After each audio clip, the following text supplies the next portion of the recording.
Hi, எல்லாரும் எப்படி இருக்கீங்க? நல்லா இருக்கீங்க அப்படின்ட்டு நம்புறேன். இன்னைக்கு வீடியோவில் மீஷோல வந்து ஒரு சில பொருட்கள் வாங்கியிருக்கேன். அது வர்த்தா இல்லையா அப்படின்றத பார்க்கலாம். அதுக்கப்புறமா இன்னைக்கு வந்து ஒரு சில பிரேக்ஃபாஸ்ட் ஐடியாஸும் ஷேர் பண்ணியிருக்கேன். ஃபர்ஸ்ட் வந்து பச்சரிசி மாவு ரெடி பண்ணுறதுக்காக அரிசியை நல்லா கழுவிட்டு ஒரு 8 மணி நேரம் அதை வந்து ஊற வச்சுட்டேன். ஃபர்ஸ்ட் பொருள் இதுதான். இந்த வெஜிடபிள்லாம் ஸ்டோர் பண்ற மாதிரி 162 ரூபான்னு வாங்கியிருந்தேன். 2 பாக்ஸ் வந்து காம்போவா வருது. வெஜிடபிள் அப்புறம் கறிவேப்பிலை கொத்தமல்லி எல்லாம் ஸ்டோர் பண்ற மாதிரி. தண்ணி வந்து இருந்துச்சு அப்படின்னா கீழே ஸ்டோர் ஆயிடுற மாதிரி இருக்கு. நான் கொஞ்சம் பெரிய பாக்ஸா தண்டோட வைக்கிற மாதிரி பார்த்துருந்தேன். பட் இது ரொம்ப குட்டியா இருக்கு. கண்டிப்பா வர்த் இல்ல, ரிட்டர்ன் பண்ணிடுவேன்.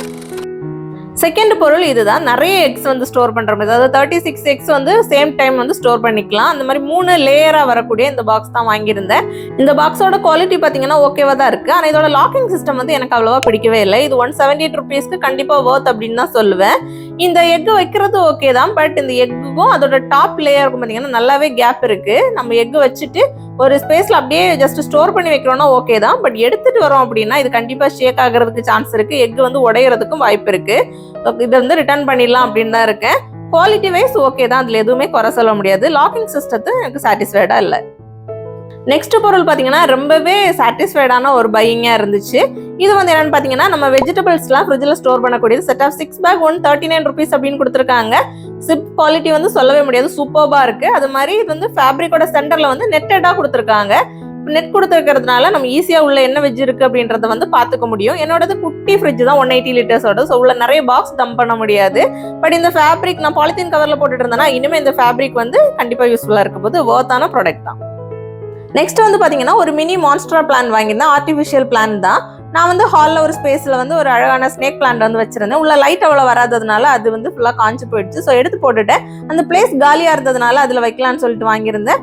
191 ருபீஸ்க்கு இது கண்டிப்பா வந்து வர்த்தான ப்ராடக்டா தான் எனக்கு தெரிஞ்சிச்சு. பட் வந்து எல்லாம் வந்து மாட்டி பார்த்ததுக்கு அப்புறமா அவ்வளோ சாட்டிஸ்ஃபைடா இல்லை. நல்ல கேப்பா இருந்தது. அது வந்து இன்னொரு பாட்ல வந்து செட் பண்ணி வைக்கும் போதும் அவ்வளோ நல்லா இல்லை. சரி அப்போ ரிட்டர்ன் போட்டுடலாம் அப்படின்னு நினைச்சேன். இந்த காஸ்ட்டுக்கு இது ஓகே தான். பட் எனக்கு சாட்டிஸ்ஃபைடா இல்லை, அந்த ஸ்பேஸுக்கும் கரெக்டா இல்லை. ஸோ ரிட்டர்ன் போட்டுருவேன்.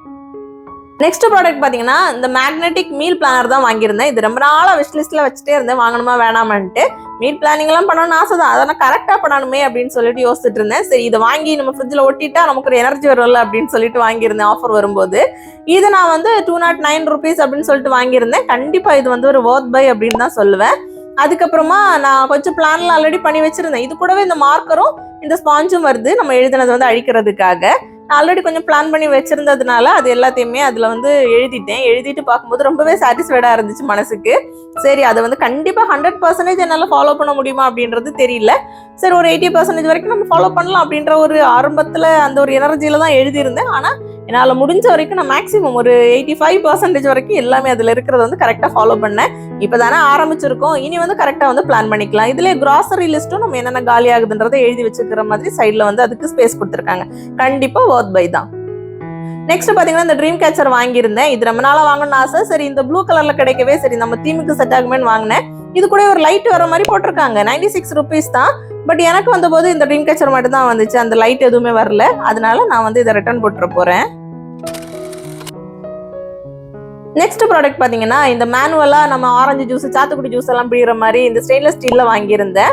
இது 193 ருபீஸ்க்கு வர்த் கிடையாது. ஏன்னா ரொம்பவே குட்டியா இருக்குது.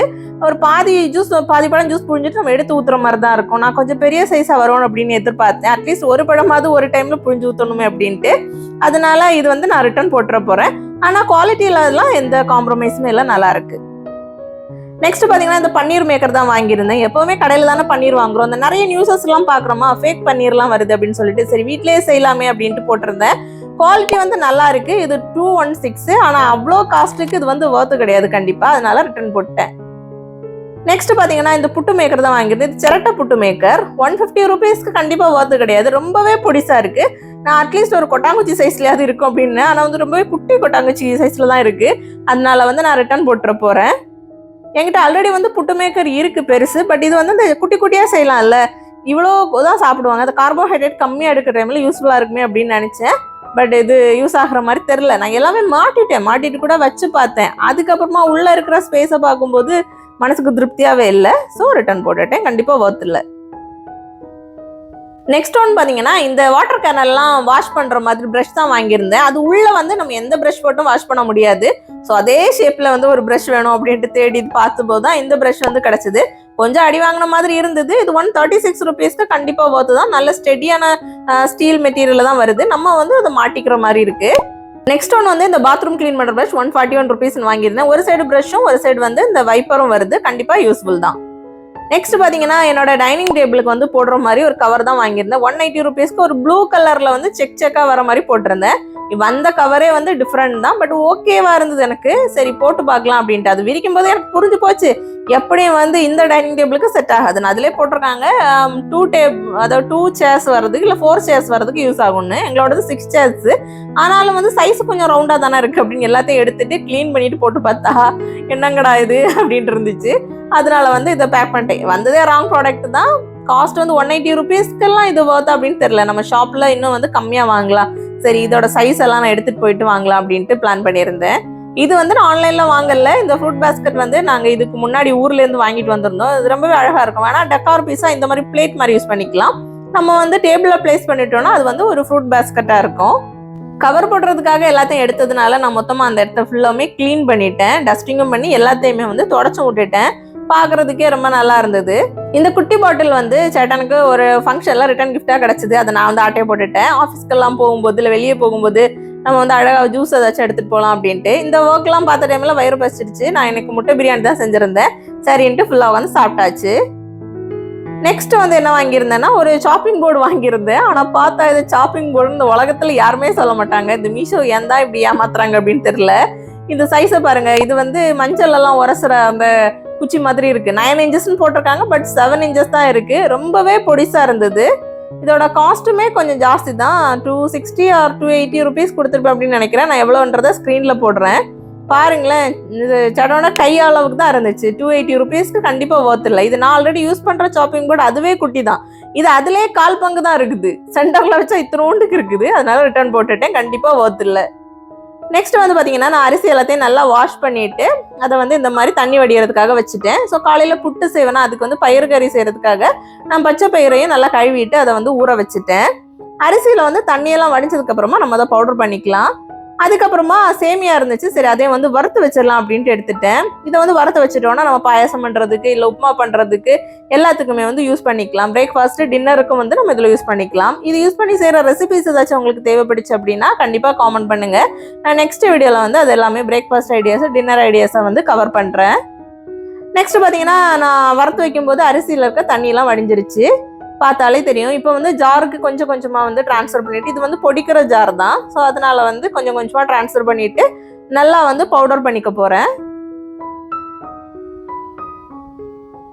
இதில் வந்து நிறைய ரெசிபிஸ் வந்து ட்ரை பண்ணலாம். ஸோ பச்சரிசி மாவு ஈஸியாக வீட்டிலே செய்யலாம். இப்போ வந்து நான் ரொம்ப மெல்லிசா இது இருக்க ஜல்லடை வந்து யூஸ் பண்ணியிருக்கேன். அதில் வந்து நான் பவுடர் பண்ண மாவை வந்து கொட்டிட்டு ஃபர்ஸ்ட் வாட்டி நல்லா வந்து ஜலிச்சுக்க போகிறேன். ஃபர்ஸ்ட் வந்து சளிச்சு எடுத்ததுக்கு அப்புறமா இன்னொரு வாட்டி அந்த மிச்சம் வர குருணை எல்லாம் இருக்கும் இல்லையா, அது எல்லாத்தையும் போட்டுட்டு இன்னொரு வாட்டி அந்த மாதிரி பவுடர் பண்ணிட்டு சளிச்சு எடுத்துக்கலாம். எந்த வேஸ்டேஜுமே வராது. இப்போ சளிச்சு எடுத்தது மாவு எல்லாத்தையுமே ஒரு வெறுமனே கடாயில சேர்த்துட்டு ஜஸ்ட் ஈரப்பதம் போற அளவுக்கு வறுத்துட்டு நல்லா ஆற விட்டு அது ஒரு ஏர்டைட்டான கண்டெய்னரில் போட்டு 1 week வெளியே வச்சு நம்ம யூஸ் பண்ணிக்கலாம். ஃப்ரிட்ஜில் வச்சோன்னா 1 month வரைக்கும் யூஸ் பண்ணிக்கலாம். இதில் வந்து இடியாப்பம், கொழுக்கட்டை, அப்புறம் புட்டு, பத்திரின்னு நிறைய ரெசிபி செய்யலாம். நான் யூஸ் பண்ண இந்த வீடியோவில் காமிச்சிருக்கிற பொருளோட லிங்க்ஸ் எல்லாம் டிஸ்கிரிப்ஷனில் கொடுக்குறேன். தேவைப்படுச்சுன்னா செக் பண்ணுங்க. வீடியோ யூஸ்ஃபுல்லாக இருந்துச்சுன்னா ஒரு லைக் பண்ண மறக்காதுங்க. உங்களோட கருத்துக்கள் எல்லாம் காமெண்ட்ல சொல்லுங்க. இன்னொரு வீடியோல வந்து மீட் பண்ணட்டா. Bye bye.